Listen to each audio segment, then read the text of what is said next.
right, here we are back in Spencer's kitchen. Hello there. Hello again. Hi. We have got our stuff out ready. Yes, we do. Which involves a big chopping board, some bowls. Yeah. Going to be used. So I've got a big bowl here. This is going to be handy when we do the mushrooms. I'm going to show you how to wash those quick. And then I also have just a smaller bowl. This one's actually probably a little bit big. But you're going to actually whisk the sauce together. You don't need a whisk. You can use a fork, but if you have one, that's going to come in so handy. you might want to get out that stuff. And then we have a pan that the pasta is going to be boiled in, and a pan that the mushroom and cream sauce is going to be made in. So if you want to pause and get all those things out, now would be the time. And welcome back. We are going to get started. Cool. What is up first? So, I like to have everything out, like Grace just said. Anyways, I think this dish is especially ripe for that because you kind of you're going to have to do things gradually but very quickly. So it's important that we have all of our materials out so that we don't have to be scrambling, finding a pot, chopping garlic, etc. No scrambling is one. No scrambling. And I'm already thinking ahead to my pasta. If your stove is anything like mine, it takes a long time to heat up. So I'm going to go ahead and get started boiling some water right now. Yeah. So this is the kind of thing that it might not be necessary for you guys at home, but honestly, you might as well. At least fill it up and get it on the Then it's out of sight, out of mind, sort of, right? So I'm going to cover that and let it do its thing. That's obviously not going to come into play until later, but that should be good to go. So you're going to chuck it on a high heat? Yeah, I've got it on like a 8 out of 9 setting. Okay. I can always adjust it later if I want. Yeah. Okay. So, in any mushroom-based dish, whenever you're cooking with mushrooms, something that is really important to do is wash them very thoroughly, right? Yeah. Even if they look like they're pretty clean, mushrooms tend to carry around a lot of moisture with them, so there could always be this little, I guess, mold on it. And they also tend to have a lot of dirt, especially if you've purchased them right from the market. So, and yours a market purchase? Mine are a market purchase. So, it's very important to just wash them. It's not complicated.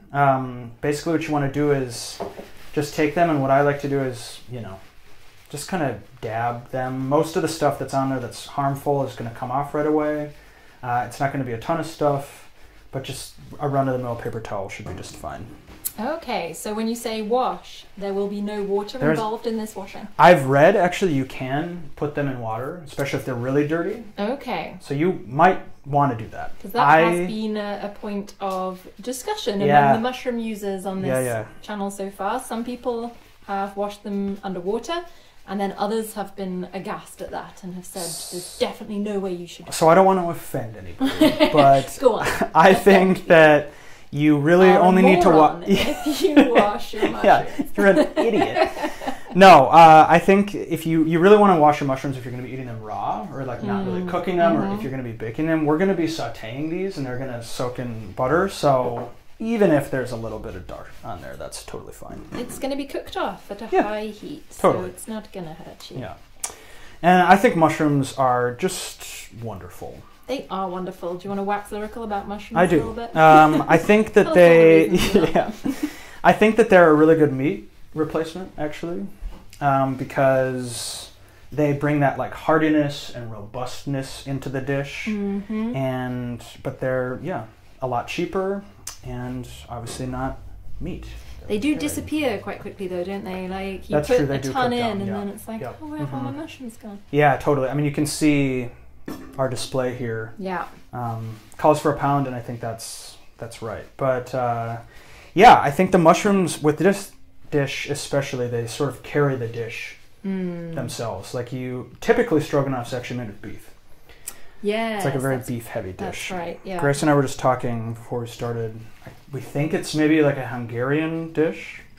Oh yeah, we totally should have looked that up before. Yeah, well, people should look up their own things if they want. But so typically Stroganoff is like a beef dish. That's how I came to know it, and I think that's great. But I do think that mushroom stroganoff is equally as good, and I actually almost prefer this to a beef stroganoff. It's the subtlety of flavor that you get is really nice. Yeah, I think. Totally. And I think there's also something to be said about purely vegetarian dishes, just letting The ingredients kind of do their work and speak for themselves, yeah. and you don't rely on meat as like a flavoring element. So you really have to think about how to bring flavor in other ways. Yeah, well, that's the thing. Like, you know, it's not explicitly stated, but all the dishes on this channel are vegetarian, if not vegan. Yeah. And because it's only like, even if you're cooking every single one, it's only one dish a week, and everyone can certainly be eating vegetarian once a week. Yeah. But also it will end up as just a really good resource of very, very tasty veggie recipes. Totally, yeah. I think that's like the hardest thing if you sort of want to eat less meat, is knowing like really good vegetarian recipes, right? Yeah, but I figured like everyone has at least one that they love. Totally. So I would go around and collect them all. Yeah. Like a That's Pokemon. a great idea, Grace. Yeah. You might be able to see, well, you're probably busy doing your mushrooms, but we have made ourselves a pretty great drink. Yes. Yeah. Cheers. Cheers. We did just post a little picture to Instagram. If you saw that, it will be in the past now. Crazy. Yeah. It's like time travel. But Spencer discovered this absolutely delicious beetroot vodka zect mix here, which obviously beetroot has a very earthy flavour too, and so we've used that as an excuse to drink it while we eat this dish and pretend that we're doing it because it culinarily complements the flavour. I think it does. I really do. Totally I think the earthiness of the beet and the heartiness of the mushrooms pair well, and nothing like a good savory cocktail. Seriously, and I just got, because we garnished it with parsley for lack of mint, but actually that parsley's getting really pungent in there, and it's really nice. I think so. I think you're onto something. I think maybe I should Wherever you got this recipe from, it's onto something. Exactly. Parsley. What about the recipe that you're cooking, actually? Where did you come across that for the first time? I was just like looking around for vegetarian recipes on GoPro. And do you tend to do, I'm always interested in how people find recipes. I tend to I know what I've got that I want to use, and then I'll just Google the ingredients and see what comes up. Do you do that too? I've done that, absolutely. I think that's a really fun way to experience new recipes. This one, I knew that I loved Stroganoff, and I think I was like, I wonder if there's a way to do it without beef. And lo and behold, there is. Yeah. With so mushrooms. It was kind of a purposeful looking for a vegetarian version of Stroganoff. And like I said, I think now over time I've really come to enjoy this one more. Yeah. Than like a typical beef stroganoff. Perfect. So. It's like it's not even a sad alternative. Right, exactly. Right. And that's I think the thing that you want to bring about with vegetarian cooking. Absolutely. Yeah. All right. So if you're done, you should have a really messy paper towel like that. That's great. We've got our clean mushrooms. That's good. Perfect. And we're not going to deal with those quite yet because the first thing that we want to do, like in most dishes, is saute up the onion. And that's going to be our first order of business. I'm going to turn on my stove because it takes a while. Stove. Yeah. It's a little fickle. I do like your pans though. Probably they're quite nice. Yeah, they're great. Yeah, they match. They do. All right, so we got our onion here. I'm going to chop a few things right now, right? And this is all going to depend on... Imagining you doing it like one with one hand, one with the other, all at the same time. That would be amazing. Then this video would be 5 minutes long, right? So while that's heating up, we want a nice hot pan because, like I said, this is a very simple recipe, but it happens in succession very quickly. So I think everybody knows how to chop an onion by now. After 14... time to cook videos. I think only Steve has probably done every single one so far, but his onion chopping skills should be incredible. I would imagine, yeah. What are we going for? Are we dicing the onion, or are they going to These are going to be diced, yep. Okay. I think in the last dish I did slices. You did. Variety, slice of life and all that. Yeah, slice of life, dice of life, in this case. Slice and dice of life. Yeah, and I'm going to do big dices. Like, they don't have to be finely diced. Okay, big die. This is really, like, the dish is truly only mushrooms and onions and garlic, right? So feel free to be pretty, liberal with your chunk sizes. Good about that. Be liberal with your chunks, guys. Yeah, that's right. You heard it here. Yeah. Yeah. It's also easier to chop that way. Totally. Yeah. You barely even have to think. Hey, now that I have really good knives, I don't think I told you this, I've got really good knives now. Essential. I feel like I need to invest in, or I need to find out about your potentially quite misogynist knife sharpener that you go to. Yeah, guys, if you get your knife sharpened in Germany, just make sure it's from a PC. Long story short, did you genuinely stop frequenting? Because well, I might go back to him. Okay, right? Honestly, because it's hard to find a good knife sharpener, right? No, when I was leaving, he had a poster that like Rosie the Riveter. We can. Yeah. It was a man actually in place of Rosie, and he was saying we can too. Mm-hmm. I mean, it's a deep message, you know. Men can too. Everyone. Just in case history has proven otherwise. Oh, we are moving on to... Sorry. Yeah. So, like I said, I'm going to choose... I'm going to chop two things. So, the onions are going to go in first. Mm-hmm. And the garlic is going to follow that quickly. Okay. But I thought we might as well just get it out of the way. Absolutely. Yeah. And this, too, can be diced. But you don't have to do it very fine. Some dishes require garlic really finely diced. Garlic skin just flew off. Not this one. I know, right? Yeah. It's probably because it's old. Hey, whatever works. Whatever works. So you're just going to do kind of rough dicing. Yeah. Mm-hmm. And again, because really, like, the garlic is just going to, like it does in a lot of the dishes that we've seen, add in a lot of flavor, and it's really only going to be sweated, I think is the culinary term. Mm-hmm. So in there for about like a minute, and then nice. Yeah, you want it to retain a lot of its flavor.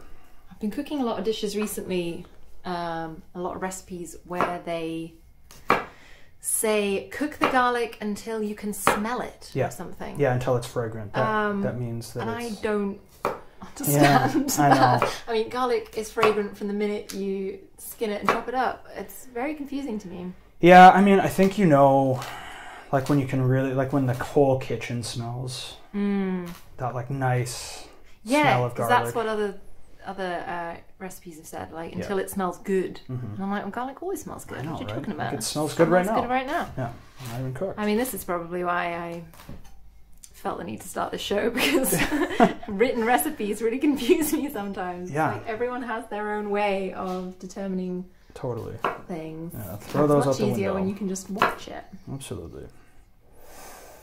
Yeah, so again, that's about 4 cloves. Okay, if so you want... massive knife for tiny garlic cloves, but you seem to be mastering it well. Knife. Yeah. I think the other thing with these videos is everybody just figures out what works for them, right? Yeah, exactly. Yeah. We hope. Yeah. I hope you're not chopping off your fingers right now. Trying to mimic me. I have only just started adding written methods to the cook-along videos, the video descriptions. Largely actually spurred on by your dish, because it was one that I was cooking so many times, but I kept forgetting to write it down for myself, so I kept having to play the video back. Totally. And no offense, Spencer, but I was so bored of our chat by like the 4th time I made it. I think these videos are to be watched approximately once. Approximately one time. Yeah. Especially because I'd already lived it the first time. Right. And then watched Real it 4 life. times. Yeah. I mean... Nothing's going to be as good as the first time. More my chat that I was getting exacerbated with. Was like, oh, shut up. I found it really hard to watch myself. You did watch it. You said that you weren't going to watch it. I think I made it through like a few minutes and I was like, absolutely not. Yeah. Okay. Right. Garlic and onion. Garlic check. Onion check. Yeah. Stove's really nice. Stove's nice. Stove's nice and warm. That's doing its job. No description of heat. It's just nice. Okay, so I said in the intro video that we're going to take 3 tablespoons of garlic, which is true, but we're not going to put them all in at the same time. Okay. So I'm going to just eyeball this. If I think that's fine, especially when it comes to butter. If I do a little bit more, I think that's fine because butter is amazing. So approximately 1 tablespoon can go in the pan right now. Nice. And we're going to reserve the other 2, if you're keeping track of it, for later. Okay. And I'm going to let that melt. and throw in my onions. It's the very first order of business. So the onions go in on their own to start, right? Correct. Yep, exactly. And that's really a general rule, like garlic doesn't take as long to cook and will actually start to burn if you chuck your onion and garlic in at the same time, generally. Yeah. So I'm going to nice coat it up in butter. Very delicious. Very delicious. This is going to be butter and cream and cheese. And everything all so things good. Yeah. Not quite a vegan dish this week. Nope. Sorry, fine. guys. We got loads. We got loads on that. Yeah. All right, so those things are doing their thing. Make sure you're on about a medium heat. You don't want to burn the onions, but I do think, especially in this dish, that they're actually quite good if they're like a little crispy. Okay, so they can catch a bit, and that's okay. Totally. Cool. So on my cutting board, I've still got my garlic. Oh, it smells so good already. I know. It's just butter. It's just so going to keep getting better and better. And I'm going to use this time to do the mushrooms now, right? They might take a little bit. They can take quite a while to chop up all those mushrooms. Yeah, but that's okay. So you don't de-stalk or anything or chop the ends off? You know, I think you kind of got to play it by ear. Yeah. I cleaned them, so like even if there are little brown bits or whatever, I feel pretty confident that it's clean. Are going to be okay, right? And some don't have them. So the way that I'm going to chop these is just kind of like I did my onions in thicker slices and just leave them like that. Okay, nice. Yeah. That's nice and easy. Nice and easy, yeah. Nothing special here. So we are into, well, not really counting anymore, but many, many weeks of not having been able to eat out. True. At all. And I don't know about you, but it was one of my favorite things to do. Yeah, same. I love going to restaurants. Yeah. How often would you eat out a week, do you think? Once, twice, maybe. Yeah. Like Friday night, actually. It's Friday right now. That was like my favorite night to go out to eat. Do you have some local takeaways that have replaced your the restaurants that you used to go to? Yeah, I have not really embraced like takeaway food. I just don't. It doesn't do it for me. But you know what? Like the current situation. Yeah. For all the crap, it has forced a lot of good restaurants to start offering their food to take away. That's true. I think I really like the experience of going out to eat and having like a plate placed in front of me. That is all part of it, isn't it? So I've actually been cooking a lot more. Yeah. Which I still enjoy. It's not become tedious. Okay. What has become tedious is washing dishes. Endless dishes. Yeah. They never end. They really don't. You have no dishwasher. We do. Yeah. And yet, it's still a pain in the ass. It's still too many dishes. Yeah. But, oh well. Yeah, have you found anything? Yeah, I've been enjoying trying out all the new takeaway options, to be honest. Well, you're in a good spot for takeaway. Yes, no, I think we are actually. I mean, we had already our local favourite, Fatouche. Oh, Fatouche, Koriander Hähnchenschale. Yep. Oh my goodness. Can't go wrong there. Cannot go wrong. No. I mean, even before Corona, we were having that about once a week. That's true. Then we decided that was a very expensive habit, and we have cut down. Unfortunately. Unfortunately. Yeah. But no, there are loads like with Volts taking off as a new courier service, and just loads of restaurants kind of being forced to offer takeaway. Yeah, and I like that they're doing a lot of their takeaway stuff on bikes, like bike delivery. Yeah. Yeah. But yeah, I agree. Like the experience is a large reason of why, as to why we would go out to eat in the first place. And it was over Christmas was my partner's birthday, and I was thinking of getting a very fancy takeaway. You know, some of the the Michelin restaurants have been doing kind of cook at home. They deliver kind of half prepared dishes, and then they talk you through the steps. But it's expensive, It's I don't know, 80 per head or something. Yeah, that's not cheap. And the idea of paying that and not having the restaurant experience. Exactly. I initially was like, that's great, it's going to be so special. And then it was like, but we're still going to be sitting at the same table. Right. With the same four walls. Place, and I made it. I still have same to dishes. do the dishes afterwards. No one's going to be bringing us wine pairings. Like nobody's doing that. No. So I skipped on that in the end. Yeah, fair enough. All right, so if you can see, some of my onions are a little too crispy, but I like them like this. Okay. I think that's going to be just fine. At least he's telling us he likes them like this for the purposes of I cannot go back. Yeah. No, I think this is like perfect. This is exactly what I was talking about, those little brown bits on the end. Yeah. Yeah. Looks and smells very tasty. Yes, it does. All right, so these two things are going to go in next. Yeah. But before we do that, we need to put in more butter. Good. About 2 more tablespoons, and I'm going to separate them out just to make sure that I'm not overdoing it. Okay. But what this does is it gives like the mushrooms like a really nice sort of silkiness, which is just so good. So good. Now I'm going to share something with you. No.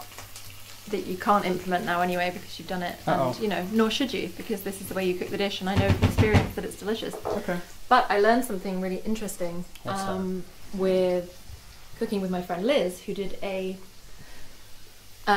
mushroom goat's cheese galette, which I hugely recommend you try. Yeah, we are adding the mushrooms and the garlic to the pan right now. And her dish featured a lot of butter. I mean, quite frankly, butter's the key. Dangerous levels of butter. But she shared a little tip that because mushrooms produce so much liquid, which is why they disappear so much and reduce in volume, that it's better to kind of sweat the mushrooms first without putting the fat in the pan. Okay. Letting the liquid evaporate and then adding the butter, because then it doesn't evaporate with the mushroom water that they release. It's probably and it was very pro interesting tip. for me. I've never thought about that before. I haven't either. I actually thought that you'd want to like coat the mushrooms in butter. Same, but then when she explained, but then it all comes out as that mushroom liquid and then evaporates. So it's like, so probably for flavor. Yeah. Right? Yeah, exactly. Well, thanks for saying it to the viewers. Yeah. Next time you cook this dish, you can try it out. Right. But like I say, I know already that this, however you do this, it works. So just another note on the mushrooms. I think the first time we did this, actually, we had like 3 different types. And mushrooms are very seasonal, actually. I thought that like all mushrooms were very much like a fall thing. And to a large extent that is true, but I was also reading about porcini mushrooms. Do you know what those are? So those are like a spring mushroom. Okay. So if you find yourself watching this in like May or June, maybe you could put some porcini mushrooms in there as well. Get seasonal with your mushrooms. Yeah. I forget when the Pfefferlinger season is in Germany. Fall. That's fall, is it? Okay. Yeah. Yeah, so these are cremini mushrooms or bella mushrooms. Like what was the first word you said? Cremini. Cremini, I think. Yeah. This is like sort of your standard run-of-the-mill. You'll see them in all grocery stores, just brown mushrooms. Yeah. Yep. But that is nice that it can kind of be that you can use any mushroom. Yeah. You think? Super versatile. People have absolutely on hand. And especially like a really sort of beefy, hearty mushroom, like an oyster mushroom or a portobello mushroom. Those have sort of gone out of style, actually, in culinary. I was thinking, portobello used to be such a big thing because you could so easily like fill them and put breadcrumbs on top of them because they're the massive ones, right? They're massive. Yep, exactly. I'm sure we used to do a portobello mushroom starter at Pizza Express. The kids are uber backmen. Naturally. Yeah. Yeah. Still have never been to a Pizza Express in my life. You genuinely are missing out. I think I might be, yes. Yeah. Okay, so what we can do now is prepare the next steps. Just going to keep an eye on these. They're good, right? I just don't want them, I think, like your friend was probably like you kind of want to keep them when they're still sort of right. Like they can't cook down too much because they are going to simmer in the sauce as well. You've got another one that you've lost over the edge there, actually. Really? Right behind. Just don't want him to be left out. Yeah. For backup. Probably should have used a bigger pan. I quite like it when you feel like your food can't fit in the pan. Then you're like, yes. You know it's a good meal. Okay, so my wine's going to go in next, but I'm going to already start preparing my sauce recipe. Nice. So in the intro video, I measured out about 3.5 tablespoons of flour. And I think that's about 52 grams, 52 milliliters. People eat. They know what they're doing. People can do tablespoons. They can do tablespoons. Yep. So I'm going to mix this with 1.5 cups. But I do appreciate the conversion effort. Yeah, I try. Yeah, hugely. I'm going to mix this with 1.5 cups of stock. And you are using an actual cup. I'm using an actual cup measurement. Although Lewis can use his favourite cup if he so wishes. Yeah, I think he just had a random cup that he used for everything. I disagree with that. I think you should be ashamed of yourself. Yeah. Lewis. Agreed. So yeah, I think a cup and a half is 250 plus 125 is 375. 375 milliliters. Excellent. Fast maths. Congratulations.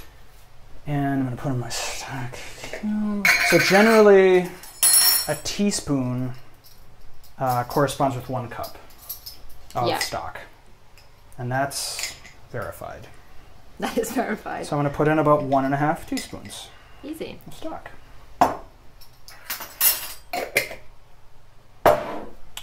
Hope I'm not moving too fast. No, this is perfect.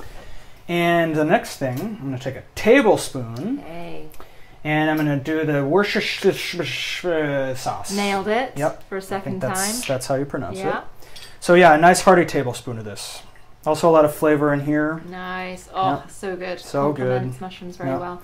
How do you feel about the potential sub for Worcester sauce of, what's it called? The Maggi? Oh yeah. What's it called? The German one. Yeah, that like Maggi Gewurz thing. Awesome. Yeah. So the benefit of that is it's actually vegetarian. I actually think Worcestershire sauce might have something. Oh, it has sardine. Anchovies. Like anchovy oil. Yeah. So it is technically not vegetarian. Sorry, everybody. So we are whisking this together. Yep. And this we just want to get into a nice mixture. It doesn't look like it now, but the flour is going to play a really key role in making the sauce really creamy and nice. All right? Thicken it. Exactly. So, I'm just going to set that aside now. Look at my mushrooms. Here they are. Here's all that moisture that's escaping. Now I feel guilty. I'll never cook a mushroom in the same way again. True. So, we can now put in the wine.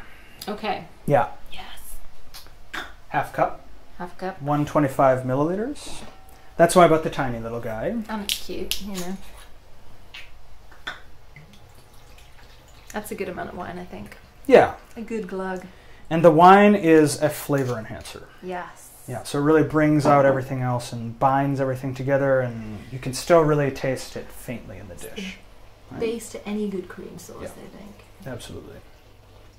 And I wouldn't do any more than that. I think the wine's going to really do its thing as is. Okay? So if you are using a pan and you probably did the mushrooms the other way, you might have some things sticking to the bottom of the pan. Just make sure that when you put the wine in there, everything's deglazed. Yes. Which means scraped off. Scraped off by something liquid and aromatic. Yeah. And don't be afraid of the alcohol. I don't know if you haven't cooked with alcohol before. It's really just there for flavor. None of the alcohol is retained. It's already probably burned off. All this steam. That's all the alcohol going into the sky. Exactly. So I'm going to let that simmer for a few minutes just to bind with the butter and sort of saute the mushrooms. And meanwhile, smells so good. It smells so good already. Meanwhile, I'm going to do my time. So take your time. Take your time. Take your time. The recipe calls for 3 sprigs. Yeah, it's like, what is a sprig? But I don't know what a sprig of thyme is. And a whole stalk? Yeah, I don't even know. You want approximately like this much, like between those two. Okay. So this is a 1/4 teaspoon. Yeah. And that's what the recipe says if you're using dried thyme to use that. Okay. I would not use dried thyme. You can. That's fine. But the fresh stuff is always better. Yeah, agreed. Especially for flavor. So we're plucking the leaves from... Yeah, and I don't have a cool way to do this, honestly. I'm really pleased to find out that no one has a good way to do this. Thyme is just annoying. It is annoying. Yeah. I guess somebody once told me you can sort of like, depending on how big the stalk is, you sort of hold it at the top and then pull down. I've tried that. But like, it just breaks the stalk. It just breaks the stalk off. Yeah, I don't... Okay, I'm very pleased. Because with the first dish I did, I prepped a pomegranate. Right, I remember. And, oh yeah, you've cooked that. I actually had to pause the video and I was like, there was pomegranate juice everywhere. It looked like somebody was murdered. That is normally what happens to me, why I was so worried about doing it on camera, but actually it turned out you nailed it, yeah. But I think in that I bemoaned the internet's advice that one could just open up a pomegranate, bash it with the back of a spoon, and out fall the seeds. Yeah, and then Lewis cooked it and was like, that's exactly how I do it and it works every time. And I was done in 2 seconds and you took like 10 minutes. And please. So I'll believe it when I see it. I'm pleased that, exactly. I'm pleased that with time it's not the case that everyone else has this trick that I just cannot master. Yeah, no. Good. So, I think about all that I need. So I'll put it in my hand just to give you guys And it fits like in a little... Yeah. Very good. Okay. Nice, about like that much, right? A humble amount. I am going to do a little bit more because I want to put some on the top of the dish, nice. right? So you can always, if you've done too much for whatever reason, no worries. Sprinkle you it can over. use it later, yeah. And meanwhile, so we're doing real good over here. Mushrooms are starting to, you want them to really retain some crunchiness, but also, I think what's great about cooked mushrooms is that they... Yeah. Everything is great about cooked mushrooms. Yeah, that's true. There's nothing not good. One thing that's not good about it. So I'm going to take my time. Every time. Oh, wow, it just keeps going. I've reserved a little bit to put on the top, and I'm just going to sprinkle it in here. And you should already, if you're using fresh thyme, it's like fragrant enough. It smells just... Get your face in the pan. So good. So good. All right, so the thyme's in there doing its thing, and now it's time for this. So before we put in our mixture, it's been sitting over here. If it, we did it a little early, so just make sure you've mixed it up. Before I put that in there, though, I have a nice rolling boil here. We put this on a long time ago. Yeah, and it's just perfect. So always salt your water. Always, salty as the sea. Yes, it is. And why don't you give your mushrooms a little salt while you're at it? Oh, yeah, might as well. And we're going to put in about a pound, which I think is like 450. This is 500 grams, so approximately the whole thing. And we're cooking for... How many are we cooking for? We're cooking for 3, actually, but I found that this meal feeds 3 hungry people. Yeah. So at this point, you want to be putting in as much pasta as you need for the people you're feeding right now. Obviously, pasta does not heat and reheat at all. So I'm actually our third partner is my wife, and she's pregnant, and she's not eating any like noodles right now. So I'm gonna do a little bit less. Okay. That's okay. Well, what's she gonna have with hers? She's going to roast some sweet potatoes. Okay. Do that. That also sounds delicious. It does, yeah. But not us.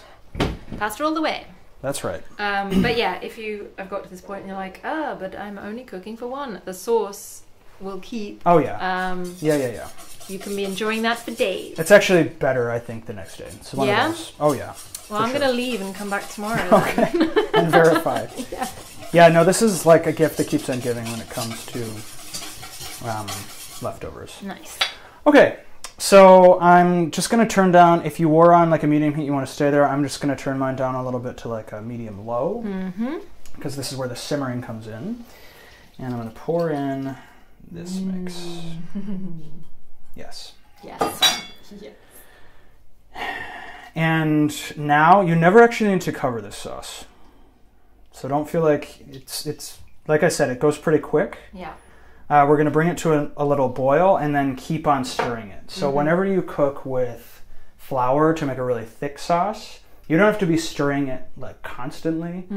But it's nice to keep an eye on it and just make sure that the flour doesn't stick to the bottom of the pan. Yeah. Right? That would be not good. We don't want burned flour. No, we don't. It should just be thickening the sauce, right? That's kind of its role. Precisely. In this. So that it can coat the pasta beautifully and silkily. Oh, yeah. Oh my goodness. Are you as hungry as I am right now? Actually, yes. And this cocktail is making me even hungrier. Yeah. It's a cocktail where the mixer is Zect, and that's when you know you're onto a winner. Yeah. That's a Friday cocktail. Yeah. That it is. Ooh, something's happening.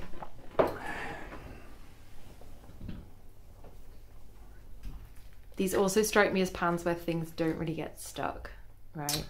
Originally, yes, but I've used them so much now that I think they've lost their mojo. It's mine, I don't know.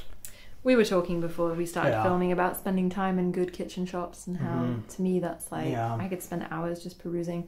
But I don't feel like my kitchen reflects my love of good kitchen utensils. Well, it's really expensive. Yeah. And we had the benefit of moving to Germany about 2.5 years ago and having to start from scratch. Well, that's it. That's what's never given me the push, because I've always moved into places that basically have all the essentials you need. And they would never be the ones I would choose new, but it's like you're not going to go out and re-equip your whole kitchen when you have everything you need. Maybe you should. But I wish I should. Yeah. I wish I should. I wish I could. Yeah. Maybe the pandemic is the perfect time to do it. Somehow when you're the only one making money in your household, it's not maybe the time to do anything. Yeah. All right, so I'm just going to give this a nice little stir, and I can already see, I don't know if you can tell on camera, but you can, it's already thickening. And all those flavors are coming together. We got the wine, we got the mushrooms, we got the thyme, all that butter, the Worcestershire sauce. I really hoped you would say it again. Yeah, it's basically all just becoming amazing. It's becoming amazing. It's just like the most delicious soup. Yeah, that's essentially what it is. Don't even need the pasta. Nope. Which on your stove has now stopped boiling. What's that about? Well, I took off the top. Oh, I see. And it's still boiling. It's moving. Yeah, so the thing with egg noodles is that they actually cook quite quickly compared to regular pasta. Oh, okay. I don't know why. Interesting. But they do. In that case, I'm not sure. I've actually cooked with egg noodles before, which is... Yeah, typically they're used in Asian dishes. Yeah. They're actually an Asian noodle. Like a Japanese, Chinese, like they're used in a lot of those cuisines. Yeah. And there's like a whole style and process to making them. And so is there no egg in regular pasta? It's going to be really ridiculous. I don't know. No, I don't know. But I don't think so. Like egg noodles are a very specific thing. I think it was one of the first times I've heard a hint of your Minnesota accent when you just said, I don't know. I don't know. No. Yeah, that's authentic, folks. Right? Might have seen Fargo, I wish there was more of that. I don't know. I'm going to blame it on the cocktail here, actually. So that's probably what happens. That's good. Yeah, so this is not really going to thicken up any more than it already is. Yeah, it looks perfect. Which is just fine. I mean, you can sort of see already, even from looking at it, that it's quite thick. And if it's creamy, that's good. You want it like that. Okay. My noodles look great. They're almost done. I just remembered the cream was also going into That's right. That's going to be the last step, right? And I'm going to just let this sort of hang out here because it's not really hurting anything. And while I do that and I let the egg noodles cook, don't forget about them. I'm going to start chopping the stuff that's going to go on top. Nice. And I guess chopping and shredding. So this is where your parsley is going to come in handy. You were about to call it garlic. Teaspoons, tablespoons, garlic, parsley. It's like last time with your garlic and your ginger. And we almost made it. Yeah. Well, technically you didn't say it. I could have just shut up and not recorded But that wouldn't be fair. No, it wouldn't. What's my role here? It's to make fun of the cooks, obviously. That's why you're here. So yeah, with this parsley, you can kind of play it by ear. If you really like parsley and you want it like a really present flavor in the dish, chop a lot. If you just kind of want it to complement the other flavors of the dish, which I do, I'm not going to do a ton. Kind of doing a handful. Yeah, I'd say about a handful. Yeah. Now, Steve, this is parsley. This is not coriander. Yeah, Steve don't just made an get issue. confused. Made my dish. misread parsley for coriander. Misread, but he missaw. And made coriander garlic bread. I'm not quite sure how that went. He says it was delicious. Maybe he's discovered something new. I wonder. So this is where if you have nice sharp knives, you can really enjoy this process. Totally, yeah. I think everybody has their own way, but like, I think the key is just to do it really quickly. And like multiple times. Yeah. Right? Because you actually do want the parsley here to be pretty thin. At least I do, right? Fine, okay. Yeah, so I was reading in the book that I referenced last time, the Flavor Bible. Yes. About mushrooms, and parsley is like paired with mushrooms almost always. They go really well together. I think they bring out each other's flavors quite well, but you don't want it like overpowering. Yeah, because I was talking a lot in the last dish about the pairing of garlic and parsley, which is quite a famously known pairing. Yes. But yeah, I think mushrooms and parsley just as much. And here we have all three. Totally. A ménage à trois, if you will. Oh, I will. All right. Before I do my Parmesan, I'm just going to check on my egg noodles. Make sure that they're okay. So how long do they take? About just a couple of minutes? What was that, 5 minutes? Maybe? Yeah, Not maybe. even? I don't know. But yeah, they probably need about 2 more minutes. Okay. Might just have to keep an eye on those. Again, the sauce is already done, but you can actually turn off the heat now. Just so it's like a good temperature when you eat. Just make sure you're stirring it a lot, because you really do not want it to burn onto the pan. So that's nice that the mushrooms really are still very present. They've not cooked down to a mush. Yeah, remember that in this dish, they're sort of replacing the beef. Yeah. So you want the texture. You want to be eating something. Some body. It's not a soup. You want to be eating somebody. That's the aim. Do you know what? I kept it together until the end, and then I feel like it's just the last 10 minutes are just woo. Everybody's ready to eat anyways. That's all good. So I've got my cheese grater to grate some cheese. And where's my parm? Couldn't tell you. Oh, I actually had the fancy stuff that I showed you. We're not going to use? We're not going to use it. But this is just fine. It's like I already have some stuff open, so I'm just going to... I am appalled. Shocked and appalled. You know what? I was salivating over that fancy stuff. No. Any Parmesan is fine by me. Yeah. So again, this is an option if you don't like Parmesan. You're a maniac. But yeah. Speaking of Pizza Express, that used to be, you know, everyone who works at restaurants like has their thing that they snack on and probably lose the company quite a lot of money by doing. Yeah. Mine was just Parmesan. Just used to eat spoonfuls of it.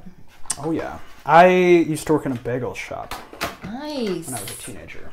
Amazing. That is a very good teenager job. It was, yeah. And like, so there was always like a surplus of bagels at the end of the day, and so they let us take them home. And yes.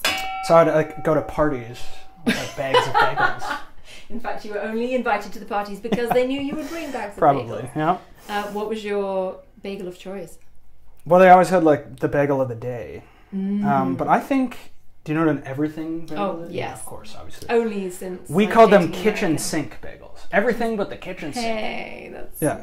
And well, that was the name. So those are pretty good, right? Those are my favorite. So yeah, I'm just going to show you how much I've done. That's beautiful. Yeah. So I got my nice thinly chopped parsley. I've got enough Parmesan to put on the dish. And I even have my reserved little thyme there. Tiny bit of thyme. Not too much thyme. Tiny thyme, like thyme. Because, exactly. Yep. We already have some in the dish. Yeah. Oh, Parmesan smells good. Yes, it does. All I could do to stop myself taking a pinch of that. You can if you want. I might. All right. So these are definitely done now, right? You can sort of tell. Yeah. Honestly, with... they really take on a lot more bulk. Yeah, exactly. So we're going to drain those up.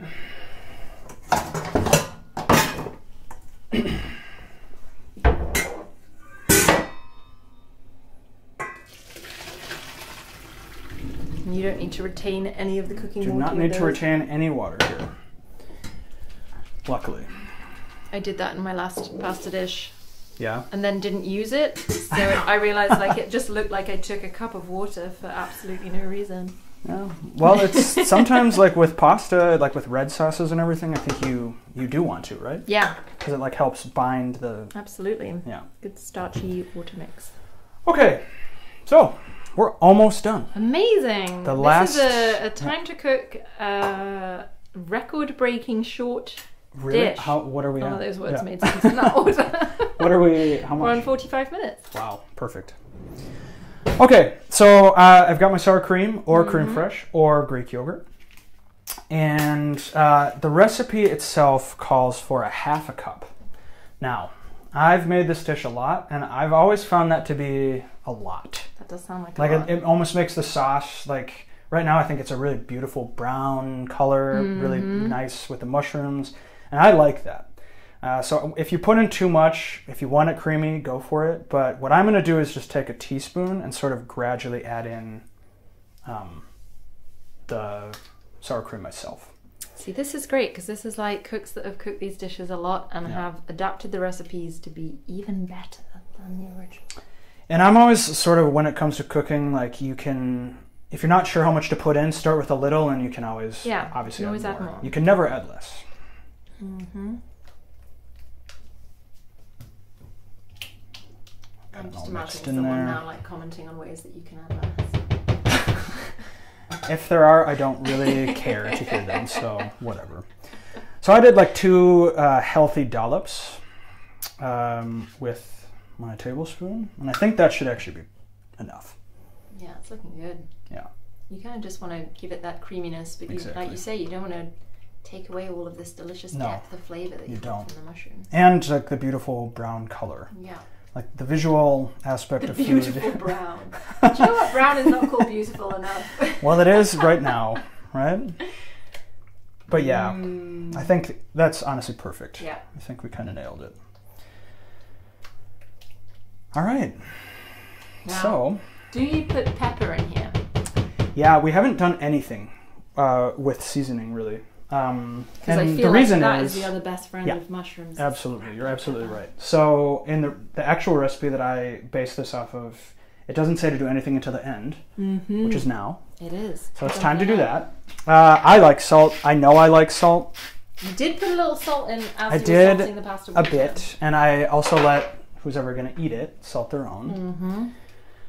But now would be the time to add that, and then yes, pepper is essential. Pepper and mushrooms, you just can't go wrong. I think it was Georgia actually who taught me like a really good, like the number of turns corresponds to like an amount. Yeah, that was amazing. She taught me that too, 5 to 10. Yeah, I think I learned it from the video actually. And it's not, I mean, I would always do more pepper than 10 turns. I've realised it's not enough for me, but oh, I can already smell it. Oh, the pepper, I mean. Yeah. All right. So, beautiful brown. Beautiful brown. Beautiful egg noodles. I'm going to serve it up just so you can see what it looks like in the pan, and then you can enjoy it. We're good to eat. So, for a serving dish, if you have something that looks remotely like this, I'll get yours down now too. That would be sort of ideal. Because it's a pasta dish and there's a lot of cream sauce, I would recommend eating it out of a bowl and not on a plate. Yes.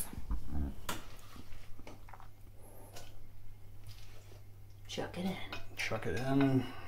I'd say that's that's a good portion. About a portion. Yeah.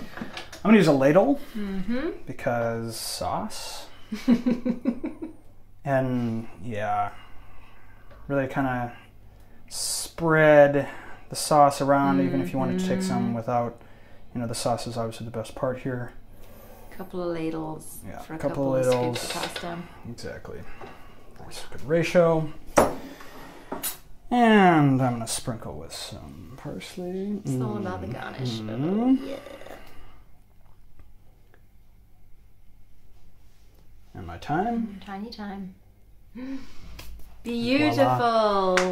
Woohoo! Less than 50 minutes, dinner is served. Spencer, absolutely. Thank you so much for doing such a fast, incredible dish. I didn't even have time to get overly hungry and angry. Usually I'm so hangry by this point. Well, I think it was the cocktail and the time. It was just, it's good. Amazing. Thanks so much for sharing yet another incredible dish. And Guten Appetit, everyone. I hope it's turned out well. And see you guys next week. Bye-bye. Bye-bye.